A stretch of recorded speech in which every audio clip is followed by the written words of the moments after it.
One विभाग के मामले को लेकर, ये पूरा क्या मामला है? आज हम डीएम साहब को ये अवगत कराना चाहते हैं कि हमारे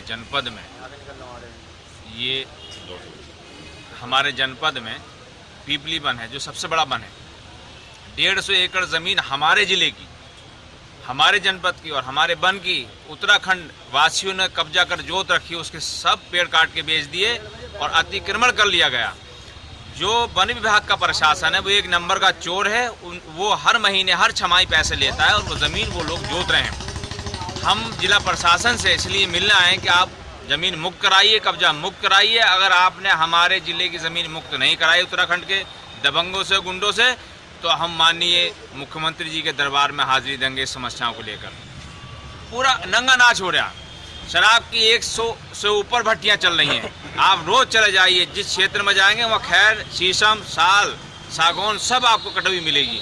रोज़ की रोज़ गाड़ी पकड़ी जा रही है। आप एक बात बताइए, जो वन विभाग के कर्मचारी हैं वो तनख्वाह किस चीज़ के लिए रहे हैं? एक गरीब आदमी अगर जलाने के लिए साइकिल लकड़ी लाता है, उसे पकड़ के बंद कर देते हैं, उससे पैसे ले लेते हैं। वो उनके नाना लगते हैं जो खुलेआम ज़मीन काट के हमारी जो जोत रहे हैं, जो खुलेआम वन की लकड़ी बेच रहे हैं, खैर बेच रहे हैं, शीशम बेच रहे हैं। कौन है वो उनके?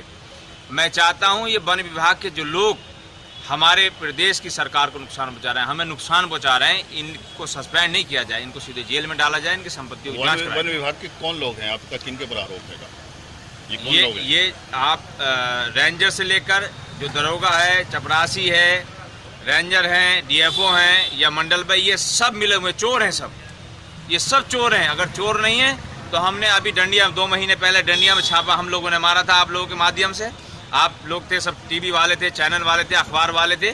7 जड़ें हमने पकड़ी। अगर हम 15 मिनट और नहीं जाते तो खैर की वो जड़ें साफ कर दी जाती। ऊपर से गुंडे भेज दिए, हम लोगों को डराने की कोशिश की गई, मतलब हमें धमकी दी गई। हमने कहा हम भागने वाले नहीं हैं, तुम गुंडे चाहे जितने भेज दो। रेंजर आ गया, हमने कहा तुम चिंता मत करो बेटा, तुम्हें छोड़ेंगे नहीं हम लोग। 2 साल पहले छापा लगवाया था, 3 साल पहले डंडिया के अंदर। डीएफओ साहब और प्रशासन की 7 गाड़ियाँ गई थी, तब भी लकड़ी पकड़ी गई थी कटी हुई। तो ये क्या है? ये वन विभाग की कितनी ज़मीनें जो लगभग इन लोगों ने कब्जा कर रखी? 150 एकड़ ज़मीन हमारे वन विभाग की, पीपली वन की जो है उत्तराखंड के वासियों ने कब्जा की है। और मैं समझता हूँ 50 एकड़ ज़मीन शायद डंडिया वन की लोगों ने कब्जा कर ली। चारों तरफ से खोद के जोत के अपनी ज़मीनों में मिला ली।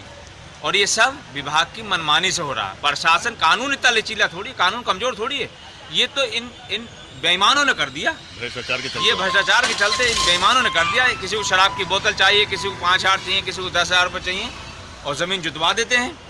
रातों रात वन की ज़मीन को अतिक्रमण करके धान लगा लिया जाता है, गेहूँ बो दिया जाता है।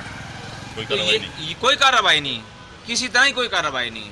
तो रात दिन आप देख लीजिए, किसी वन में आप चले जाइए, जिस एरिया से आप जाएंगे उस एरिया में जड़ें मिलेंगी आपको। ताज़ा कटी हुई है, शीशम कटी है, खैर कटी है, साल कटी है, सागौन कटी है और शराब की भट्टियाँ चल रही हैं। आबकारी वाले, हमने लिखा है डीएम साहब को, आबकारी विभाग एक नंबर का चोर और बेईमान। एक सिपाही के घर में अकूत दौलत इकट्ठी हो गई है, जानते हो? कोई गरीब के यहाँ जाएंगे, उसकी बीवी को उठा के लेकर आएंगे और 25-30 हज़ार रुपये लेके छोड़ दें। क्योंकि कोई भी आदमी ये नहीं चाहता मेरी बीवी जेल जाए, मेरे घर की महिला जेल जाए। और वो उनके नाना जो हैं, जो बड़े बड़े माफिया, शराब माफिया, 50-100 भट्टी चला रहे हैं, उनके पास नहीं जा सकते। क्योंकि इनकी ये कुत्ते शराब, इनकी नसों में भी शराब घुस गया, खून नहीं है। जो गरीब आदमी गाँव में है, कहीं पी भी रहा, उसे पकड़ लेंगे।